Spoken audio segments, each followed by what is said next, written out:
जय एस्ट्रो पाठशाला में आपका स्वागत है। हम बात कर रहे हैं रोग प्रश्न कुंडली के बारे में। पिछले वीडियो में हमने बात की थी रोग प्रश्न कुंडली में दृष्टिकोण लगन से हम रोग को कैसे देखते हैं कि शरीर के कौन से हिस्से में हमारे रोग हो सकता है। पहले दृष्टिकोण में होगा तो सिर से लेकर कंठ तक हो सकता है, दूसरे दृष्टिकोण में होगा तो कंठ से लेकर कमर तक हो सकता है, और यदि तीसरे दृष्टिकोण में होगा तो कमर से लेकर पांव तक रोग हो सकता है। वीडियो को आगे बढ़ाते हुए आज हम बात करते हैं दृष्टिकोण से फल कैसे देखेंगे। दृष्टिकोण से हम फल कैसे देखेंगे।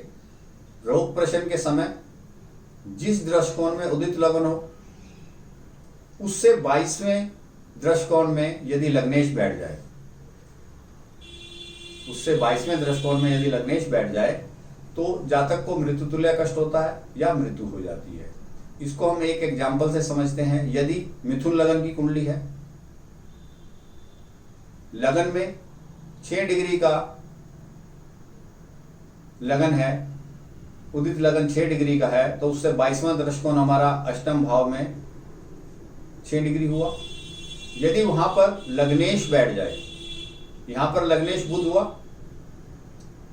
दृष्टिकोण लगन से 22वें दृष्टिकोण में लग्नेश यदि बैठ जाए तो ऐसी स्थिति में रोगी की स्थिति खराब होती है, उसे मृत्यु तुल्य कष्ट होता है या कई बार मृत्यु भी हो जाती है। ये हम दृष्टिकोण से देख सकते हैं। इसमें दूसरी स्थिति समझते हैं। यदि लग्नेश व अष्टमेश, लग्नेश और अष्टमेश, इसी एग्जाम्पल को आगे बढ़ाते हैं। यदि लग्नेश व अष्टमेश, जैसे लग्नेश मिथुन बुध हुआ 3 नंबर की कुंडली है और अष्टमेश शनि हुआ, यह दोनों लगन में एक ही दृष्टिकोण में बैठ जाएं, यह दोनों लगन में एक ही दृष्टिकोण में बैठ जाए। मेरा कहने का मतलब है, जैसे मैंने आपको पहले लगन 6 डिग्री का बताया, तो लगन में बुध भी और शनि भी एक ही दृष्टिकोण में बैठ जाएं। एक ही दृष्टिकोण का मेरा मतलब पहले दृष्टिकोण में, तो जातक कितना भी रोगी हो, कितना भी उसका रोग हो, वो रोग ठीक हो जाएगा। यह स्थिति जातक के लिए अच्छी मानी जाती है। यह स्थिति जातक के लिए बहुत अच्छी मानी जाती है, उसका रोग ठीक हो जाता है। यहां पर मैंने बोला है लग्नेश व अष्टमेश लगन में बैठ जाएं और एक ही दृष्टिकोण में बैठें तो यह स्थिति होगी। एक और स्थिति समझते हैं। इसी कुंडली में, मिथुन लगन की कुंडली में, यदि लग्नेश और अष्टमेश दोनों एक ही दृष्टिकोण में 8वें भाव में बैठ जाए,